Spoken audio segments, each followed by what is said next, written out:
The lower intake of fat, total fat, were associated with higher risk of death from all causes. Types of dietary fats. Associations between fat intake and colon cancer may be explained by red meat consumption rather than total fat intake. And a systemic reviews from the WCRF AICR continuous update project have concluded that there is no probable or convincing evidence that total dietary fat influences the risk of any cancer. Consistent with these observational studies, the Women's Health Initiative randomized clinical trial described above found that at a mean follow-up of 8.1 years, the intervention to reduce total fat intake did not significantly affect the risk of colorectal cancer or breast cancer. We know that prevalence of obesity in the United States has been rising for decades, prompting researchers to examine the role of dietary constituents in promoting an increase in body fat. Type 2 diabetes. In a meta-analysis of 8 observational cohort studies, total dietary fat consumption was not associated with incidence of diabetes. Surprising, right? Further, in the Women's Health Initiative randomized trial, significant lowering of total fat intake over mean 8.1 years of follow-up had no significant effect on incidence of diabetes or on insulin resistance. Total mortality.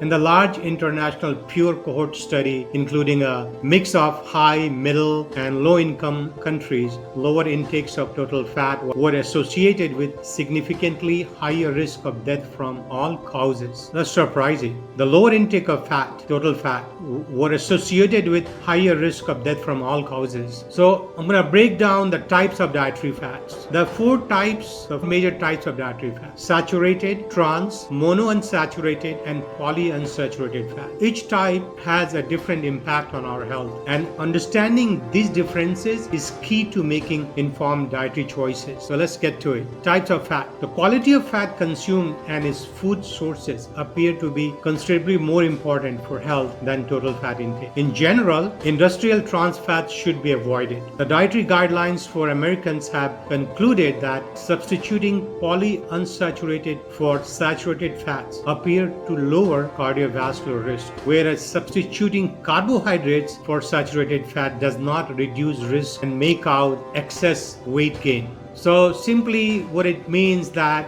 if you choose to eat more carbohydrates, more pasta, more tortilla, more rice, more sweet intakes instead of saturated fat, it's not going to reduce the risk, but it may cause excessive weight gain and further insulin resistant issues. Trans fat and health risk and why to avoid them. Trans fats are created through an industrial process that adds hydrogen molecule to liquid vegetable oils, and this process makes the oils more solid and extend their shelf life. Trans fats are often found in processed foods like snacks, baked goods, and fried foods. Trans fats are associated with a number of negative health effects.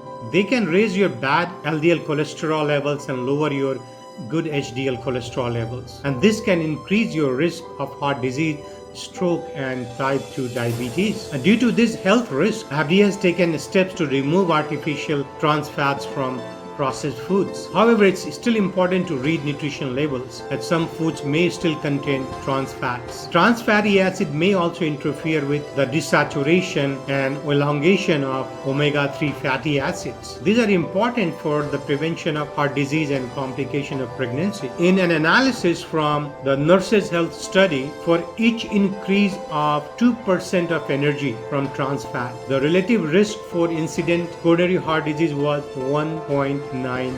Trans fat intake does not appear to be associated with increased risk of diabetes though. In contrast to trans fatty acids discussed above, trans palmitoleic acid is a trans fatty acid derived from naturally occurring dairy and other ruminant trans fats. And biomarkers of trans palmitoleic acid intake are not associated with higher cardiovascular risk and indeed has been associated with lower risk of diabetes in several cohort studies, perhaps conferring benefit by decreasing insulin resistance. So that's an exception of trans fat, which is good for your body. The evidence is strong to reduce consumption of trans fatty acids from partially hydrogenated vegetable oils and other industrial sources, given their adverse effects on cardiovascular risk factors discussed above. Saturated fats. When moderation is key. Saturated fats are primarily found in animal products like meat and dairy. Some plant oils like coconut oil also contain saturated fats. While these fats are not inherently bad, but they should be consumed in moderation because excessive intake of saturated fats can raise your